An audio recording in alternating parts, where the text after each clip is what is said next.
श्री श्री राम राज्य मंदिर चिटाही धाम बागबारा तृतीय वार्षिक महोत्सव 13 फरवरी से 21 फरवरी तक। एक बार जरूर आए, पुण्य के भागी बने। एक बार फिर से सरकारी महकमे का जोर आम जनता पे चलने वाला है।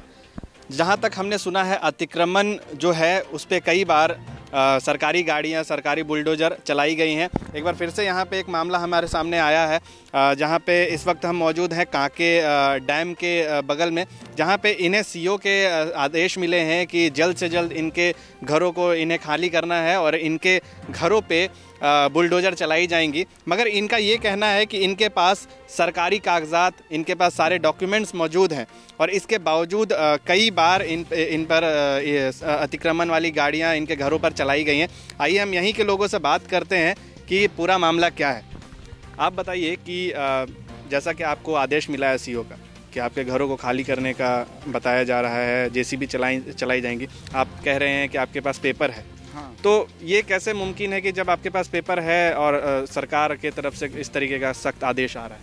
हाँ सर, देखिए 2016 में भी अतिक्रमण का आया था, नोटिस आया था पहले, और नोटिस आते के साथ में हम लोग नोटिस का पेपर पूरा जमा किए थे। अतिक्रमण आया था 2016 में भी, मगर पेपर दिखाने के बाद 2016 में सबको छोड़ दिया गया कि आपका डिक्लेयर क्लियर किया गया है, आपका घर को नहीं तोड़ा गया। जो प्रभात खबर और दैनिक जागरण में सब अपडेट है, अभी तक ले मेरा पास पेपर है।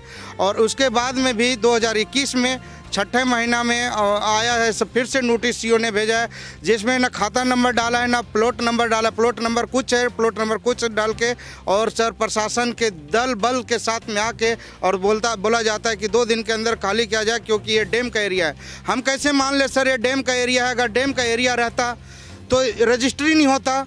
सरकार इसको रजिस्ट्री क्यों किया, मोटेशन क्यों किया? तभी तो हमको, जब तक सीओ मोटेशन नहीं किया है तब तक हम इसमें घर बनाए नहीं थे। मोटेशन किया, रसीद निर्गत किए, तब जाके हम मोटेशन घर बनाए सर। कब से रह रहे हैं आप? हम यहाँ से 2013 से रह रहे हैं सर। इस मकान में हम 2013 से रह रहे हैं।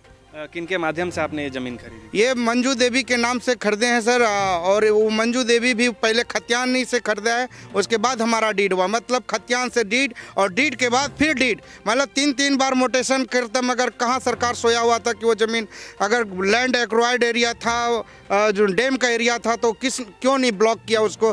क्यों जनता को फंसाते गया और क्यों जनता से टैक्स वसूला गया सरकार के? हमारा ये कहना है सर। आप बताइए कि आप यहाँ पे, चूँकि आप बुजुर्ग हैं, आप कितने सालों से यहाँ पे रहे? हम वही 2010 में हमने ये ज़मीन लिया और हमने सब इंक्वायरी कर लिया था अच्छी तरह से, चारों तरफ रिकॉर्डिंग की, पक्का ज़मीन ठीक है। उसके बाद हमने लिया ज़मीन। ये हमारा जो एक पैसा था सब करके हमने ज़मीन लिया। कितने में ज़मीन ली थी आपने उस वक्त?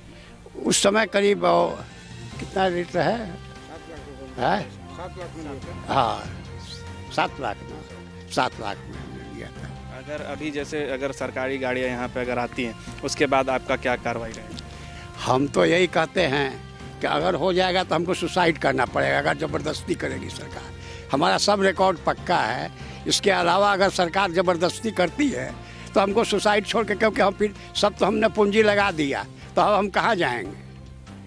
हम लगा दिए हैं सर, यहाँ तक कि घर का ज़मीन बेच के भी हम यहाँ पे लगा दिए हैं। तो आप खुद सोचिए कैसा महसूस होगा।